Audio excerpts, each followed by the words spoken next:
Good evening, everybody, and welcome to Scariff Bay Community Radio in conjunction with Clare TV. My name is Nicholas Flynn. I'm here in Scariff, and I'm joined by a local hero, a man with an All-Ireland medal in his pocket, a Munster medal, one of the great heroes of the 90s Clare hurling team, and played into the 2000s, Barry Murphy. You're very welcome, Barry. Thank you very much, Nicholas. Delighted to be on the chip on the local stage. Yeah, it's great to be a local radio. You can't beat it. It's the pulse of East Clare here anyway. It's in Scariff Bay for sure, and beyond as well. Like, it has a great reach, and great lads working here. But I suppose, Barry, I remember going to Cork sometime in the mid-90s. I remember travelling down with my brother to Páirc Uí Chaoimh, and I think that might have been your debut. I think it was your first game playing for Clare that I can remember anyway. And towards the end of the game, my brother looked at me and he said, "We'd have to get in one here." He said, you had a fantastic game. You were round into the corner back. What was it like getting your first start, Barry, with Clare?" Yeah, I remember Nicholas. So that was 97. That was 97. Was it the Munster final? But I remember we played Cork in the semi final in so that in Limerick, and then Jared said I was dropped. I wasn't even on the panel on the travelling panel for the 24. Let's say going to that match in the Cork. Yeah. And I remember he said to me when we finished up on the train on the Friday night when the panel was named, that if we won on Sunday, that's to come back in again. If I wanted that, come back in again on Tuesday night for training. Jeez, I was fierce disappointed, but they head down then when they won. They were lucky to get over Cork the same day inside Limerick. Was they got over then, and so we were in the Munster final then against Tip. And the way the chair operator was, if you were going well in training, if you were you'd be picked, you'd have fair chance, or you'd be coming on. So I went well in the training before the Munster final, and I got picked in a corner forward. So it was mighty as a young age to get picked like that, and especially when I was coming on to the team at a young age that time, and they after winning the All Ireland in '95, there was a huge buzz around the place, and they're at league matches and all that. There was huge crowds, and it was a mighty buzz. So it was a great occasion as well. It was a mighty occasion though, and a full house below Páirc Uí Chaoimh as well. So it was a bit daunting now coming out in the old dressing rooms inside in Páirc Uí Chaoimh. There were fierce smalls. You were coming out through the crowd. There was so daunting enough, but no, with the great win that day. I was taken off in the second half, but to the great occasion to be involved in. It was a mighty start to get the first leg of debut that day. Well, to go on in the Munster final was absolutely, a dream come true, I suppose, really, for you. But I remember as well, you said, Clare going so well, hurling was good. We were going to every game, club game. If there was a Junior B game, we were gone we were just taking over with hurling. But am I right in saying in '96 that Scariff won the county final? Wait, 95. Yeah, they 5. Yeah, that's the night we played the bridge. We played the bridge in the final. That's right. I think there was a bit of a post cost you that day, if I'm not mistaken. Yeah. Yeah. Jerry McInerney took a shot from out 40 or 50 yards, and he was going for a pint, and we were 2 pinting though. He went for a pint and it hit the top of the post and came down, and David McInerney, who was only after coming on as a sub, he was just there and it fell in front of him and he got a goal. Yeah. He's just at the date. It was a clear blow. I remember being at that game. Yeah, we were all actually hoping Scariff would win because the bridge had a bit won like at the time. So, but yeah.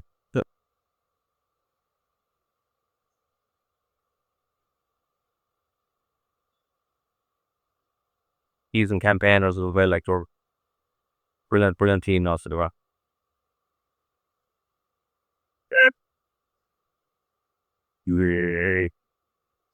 Yeah, got called into the panel after that.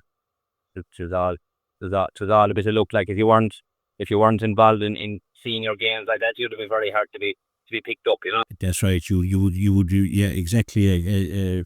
I remember the great Michael Coleman, who sadly died very recently, and Yeah. Abbey Knockmahead won the county final in Galway out of the blue almost, and he would never have been known only for only for that. He would never got in the Galway then. So what a great hurler it would be. So Yeah, but even that time, Nicholas, that I remember that if I was called into the panel in '95, then after because the league games used to go on that time, and before Christmas, there'd be 2 rounds of the league on before Christmas. Yeah, and we played during in November. We played Galway, and I should play Kilkenny in the league inside there. And I was on the I came on in one of the games in the Galway game, which was the last game. Shusy Carfoot. There was a bigger crowd as there was at the Cork game. The left there. there was, yeah. I remember it was rocking. Yeah, yeah. I remember that time, Barry, when you were playing. I remember my brother. And I have actually 5 brothers, but we were out one night and we were, of course, as all hurling, we were talking. He just turned to me and he said, "Oh, you know how lucky we are," he said, "to be playing in this era with these great players, like, because we had, I more than enough to that. I remember the 70s team. I remember my father talking about the teams of the 60s and even 50s, and they just never got the look or got the breaks. There were great teams and did great, the 70s team was a magnificent team. Just didn't get that Yeah. that look.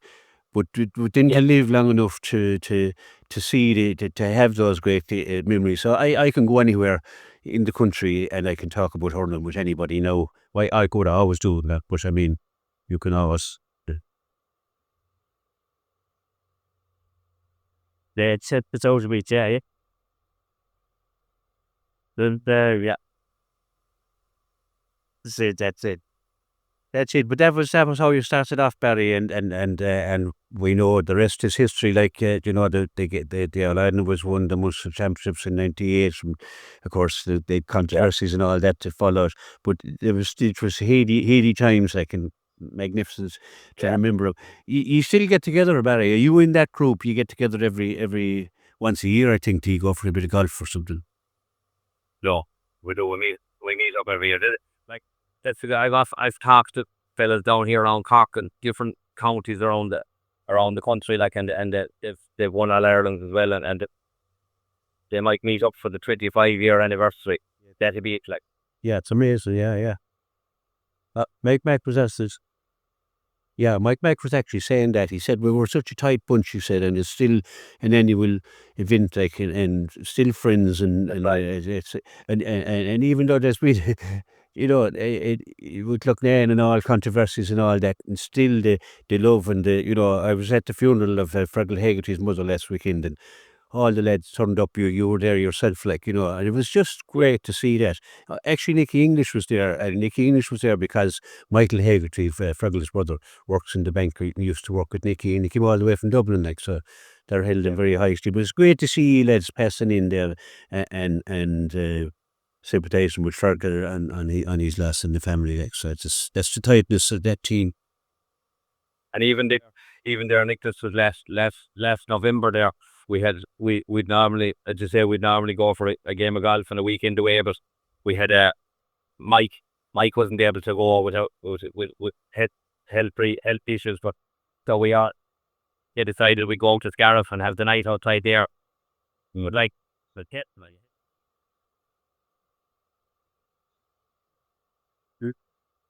Mike and Nathan is like, I'd love to be the fly in the wall. Yeah, some story. Secret, oh yeah. Or I would that it's For sure. and it was great. He was in great form and he was delighted with everyone. It was great. Yeah, it meant a lot to him. I know for sure. Yeah. But we talk hurling, Barry. I just say, look at last night in the under-20s success in Cork, down by the Lee. A lot of people wouldn't probably expected us to have gone to Cork and got a win. They were a much vaunted Cork team, even though we had drove them in 6 Mile Bridge. But the feeling was down by the Lee that they would have the advantage. But the lads had other ideas. The lads had already had you. Yeah. As I was saying to you earlier, I didn't get to go. I was hoping to go, and I didn't get to go away the match, but I just saw a small bit of it. But they did brilliant. Because Cork were very confident. They good all. They had great intentions for the team, and they had Donal Logue involved with them, and they had all the big guns in. But they they were very disappointed after us with the Clare boys. But the Clare boys, it overall looked a better, more sharper team like than Cork did. Like, in fairness, you know.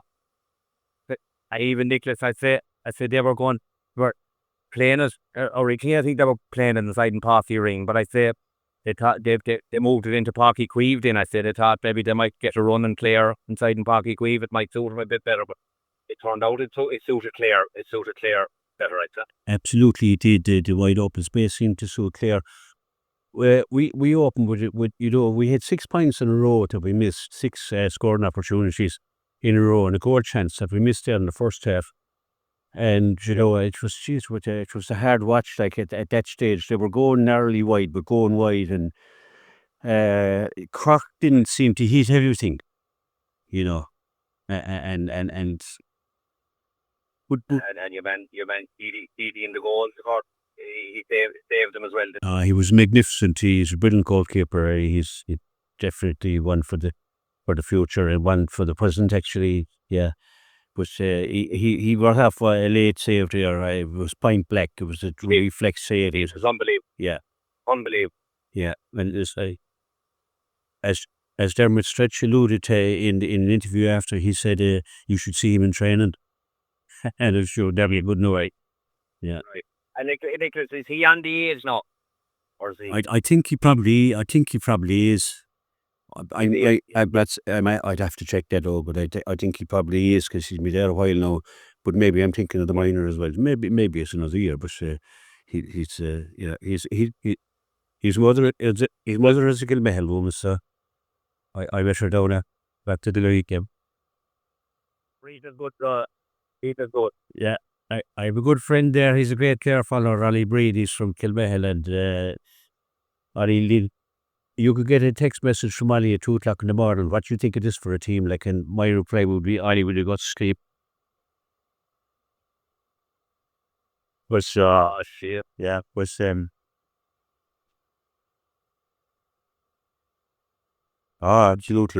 absolutely, yeah. And sure, the Collinses came from the west as well. Colin Collins and from that neck of the wood. But that's right, yeah, he did, yeah. But to be in the Munster final under 20 is a great boost for the lads, for Saturday evening, and a great driving force for them to be coming and saying, well, we're in the Munster final now, it's over to you, let's, Yeah. That's right. Yeah. I'm delighted for Terence as well that he got an old break. He's been on the wrong end of some of them results against Cork there down through the years. Great to get one over now. That's brilliant. He's a lot. He's a lot. The work. He has huge amount between the ton of school as well, and Right. but the under 20s, it's a huge job and a huge test nowadays. You go back years ago, you were a selector and that was it, and you didn't have that much. You turned up at the training sessions and that, but now it's just I don't know what you have to be. You have to be half cracked, I think, to be a manager to afford that time, and you want to be able to have thick skin as well. You would, because why God, there's lots of ideas out there, isn't there? That's absolutely, yeah. There's lots of experts out there. We're actually, I'm an expert myself, and yeah, so yeah. But before, if you were a manager, you might have 2 or 3 selectors, which and maybe a physio on, and maybe you can things. Now we give you a full team, which you nearly have to be to like managing a business now, like, isn't it, George? You right, man, other people in the side as well as manage the players. The logistics alone, I mean, it's just you contact these people almost every day. You have to give them a ring and say, this is what we're doing, that's what we're doing, whatever. So it's a huge task. And then, as you say, 30 players, and they're all individually players. Some of them are shy, some of them are extroverts, some of them are half cracked. So, Yeah. Oh, geez, I find happy and keeping feeding as well, Nicholas. You're going to only pay 15. Exactly. You can only play it if yeah, exactly. And there's always going to be a sad face when you name out that team, or you have to deal with that as well. I think there's human side, and then yes, I'd be involved with just a few underage teams, and BJ's, they'd be well able to throw the back teeth at you. Well, sure. But a fella told me one time he was over at a team and at a fairly high level, and he was over a minor team. And he said one of his big problems was dealing with parents. And he said, unfortunately, a lot of them are separated. So as well as dealing with daddy, you have to deal with mammy as well. Like, so, and they only see one player. They only see one player.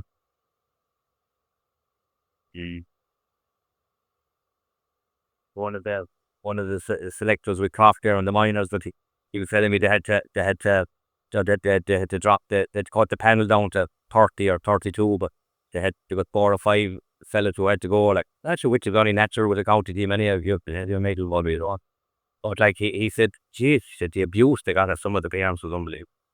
I will imagine, yeah. I can well imagine. I can well. Yeah, we had a lad, and he took a fella off, and the only reason he took him off was because he wanted to arrest him. Then he got a phone call from his mother, and he said he went back to the club, and he said, I'm never again going doing this job," he said. And he was a great young fella, and ideal for the job, but he wasn't able for that kind of. Yeah, Sydney, like, great, like. Yeah, but it's, And I don't have the right time. yeah. Barry, what about Sunday, Saturday evening, 6 o'clock? Everything is on the line. It's a huge championship game. Our Ireland title is on the line. Big time now. We've lost our league cup. We're not too concerned about that. We didn't have a great day out against Waterford, even though we weren't that far away. But the couple of goals that came sort of killed our momentum. But without Tony Kelly, we're still without Shane O'Donnell. We're still without Conor Cleary, and we're still without Dermot Ryan, who's they're all huge influential players. Yeah, huge. Like and any team, any county team, Nick, in the country, if you were to take away top players in the team, so they're going to struggle. Like, the no team can afford that.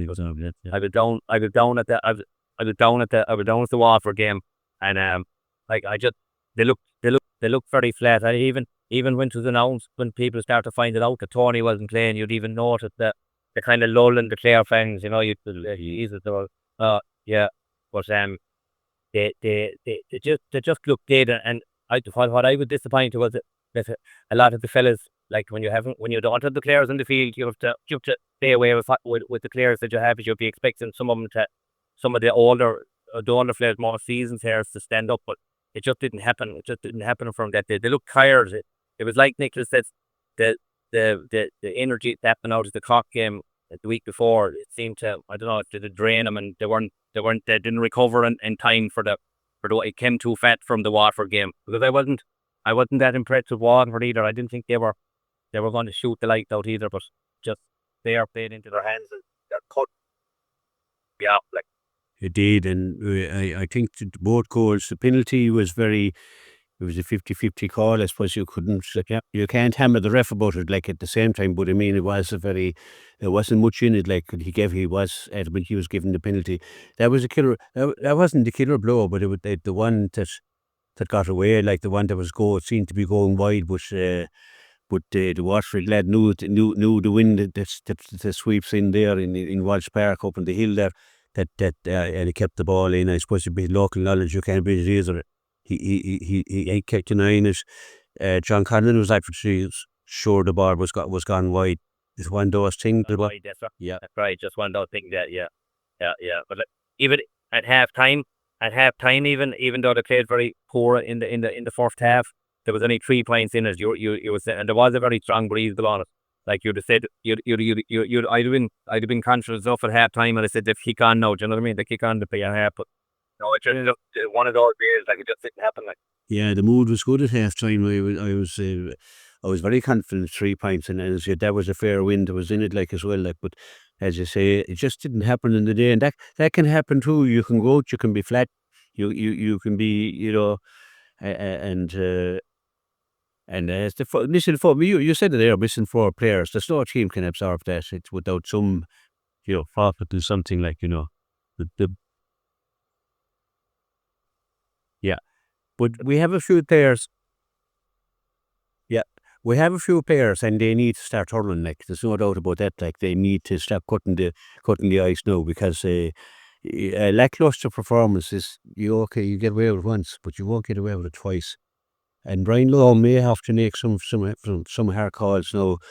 In my book, if it's got to be, but they'll come out Saturday evening and shoot the lights out. So that's what we'll be hoping that they got that bad game out of their system. Yeah. It's a good kick up there. As you say, the All Ireland title is on the line, and if you're gone, if you're beaten, So but I'm sure that he probably has got good work into him now over the last 2 weeks, and they've had a bit of downtime. They've got freshen them up a small bit. You'd imagine that they'll be fresher going in, and then when you have a home crowd behind you as well and everything, it's bound to make you with it. But still, if you don't have or say in the Tony might be back. I don't know whether he will or not, but if he's not back, the other lads just need to stand up, and they're around long enough now. They've plenty of experience, to just be the man up. They do indeed. I was talking to Seamus Hayes here last week, and we were talking about the energy levels, and in fairness to Darrell Owen, he was full of energy in that game. But I saw a few more players, and they just didn't seem to have that energy. And you alluded to the Cork game took a huge amount out of them, but you need that energy. And I'm just wondering. I'm not going to second guess Brian Lohan, and I'm not going to say I'm a better selector or manager than Brian Lohan, but I would be wondering about Sean Wynn and Jack O'Neill and players like that. Now, Jack O'Neill obviously facing into Munster final on the Wednesday night. Whether he would be an option. Dermot Stretch is also there as well. Could he be sprung a bit Shane O'Donnell as he was in 2013? Maybe a little bit of injection of youth and energy might be required. Yeah. The only thing about it, say about that, Nicholas, is it's a huge cauldron going into it there now. It's a huge step up for you. I know about Shane going in and the All Ireland final, but if you were playing now Wednesday night, and then having to face into that on Saturday, it's a huge call. I wouldn't have any.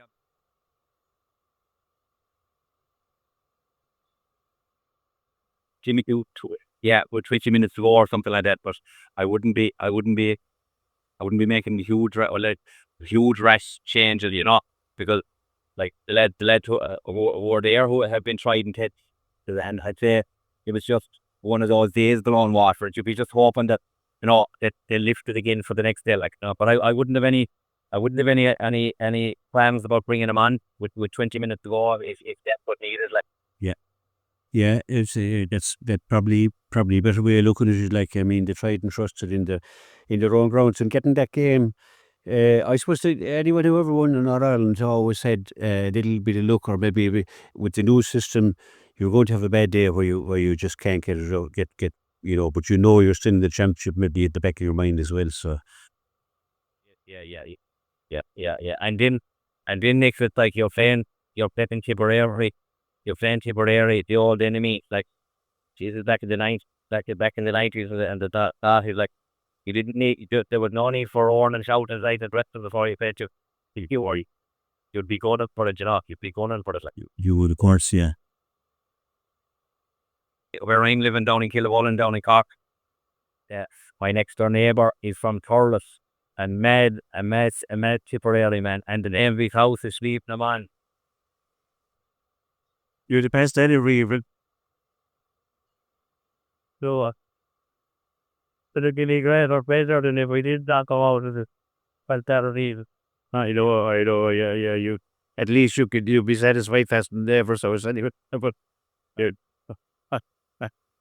yeah, there's loads of that kind of little rivalries that we all have. I have a good friend from Tipperary. We actually work together every now and again. And if Tip win, he'll ring me and he'll let on nothing for a while. And was there a match on the weekend? And he'd say and it well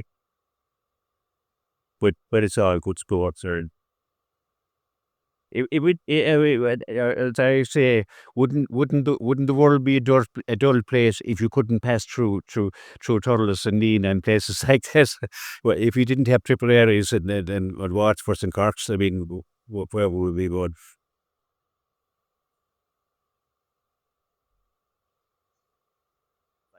Okay, and sure, we all have the common thing with the hurling, don't you? Like you could talk to anyone, even when you're away on holidays around to meet people up like you talk away hurling for hours.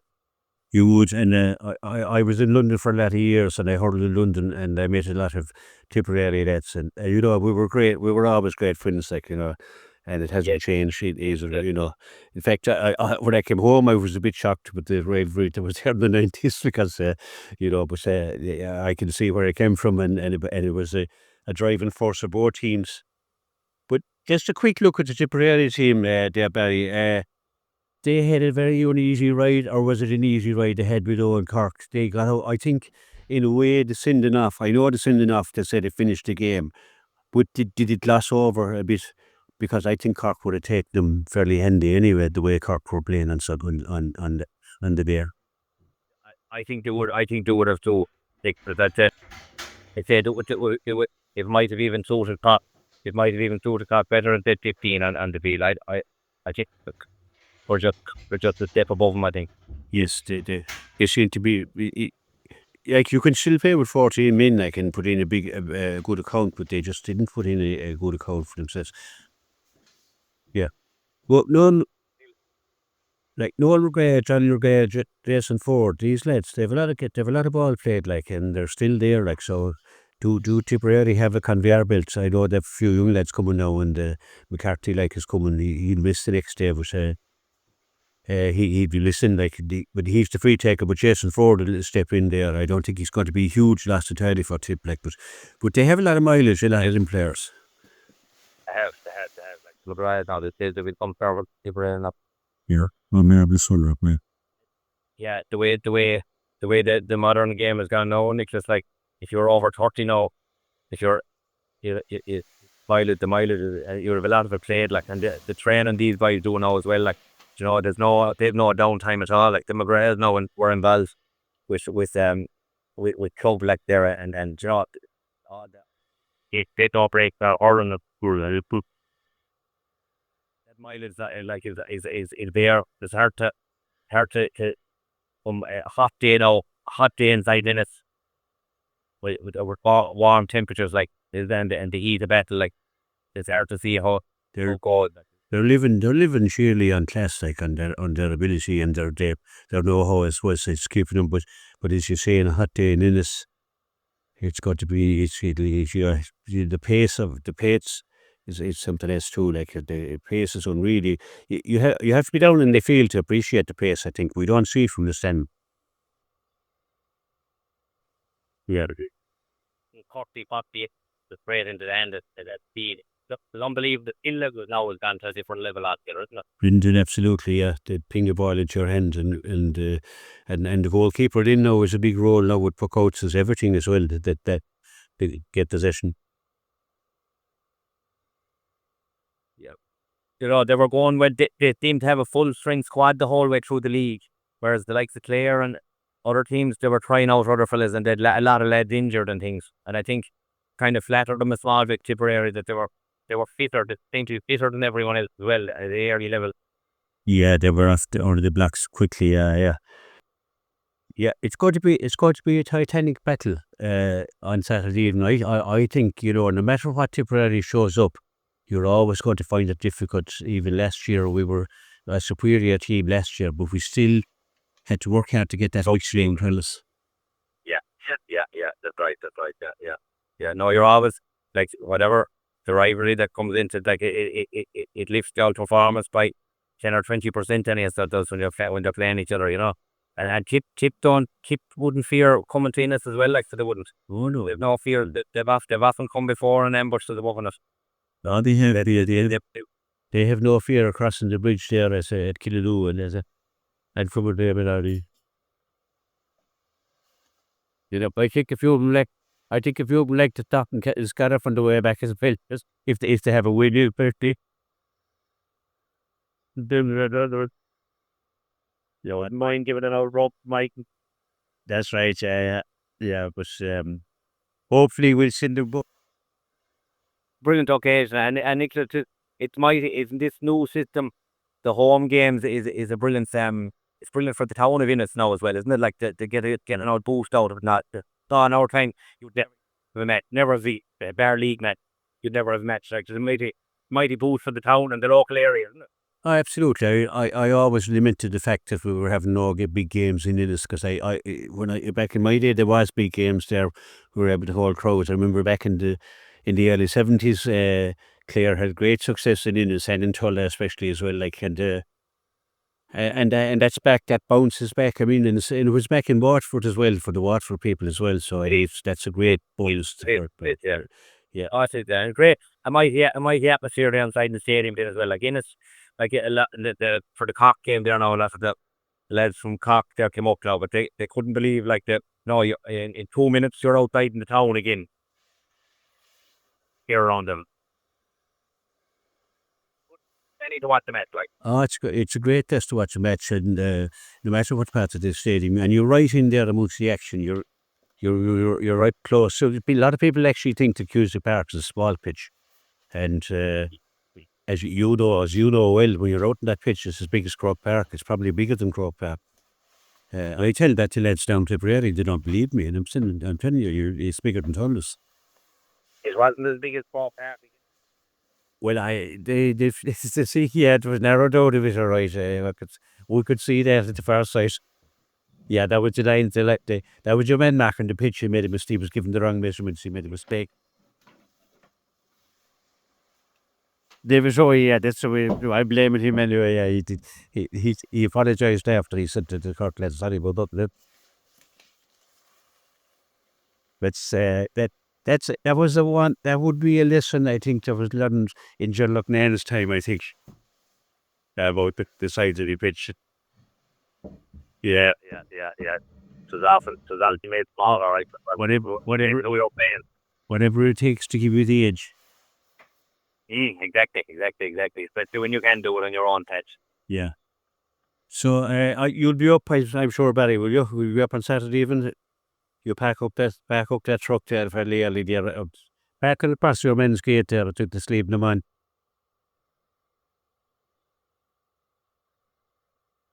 Well, obviously, if flying a flag over his flat on Saturday. Yeah.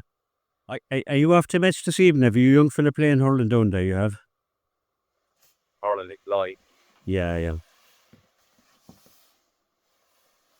We'll be watching out for young Barry Murphy lined out in the red jersey in a few years' time.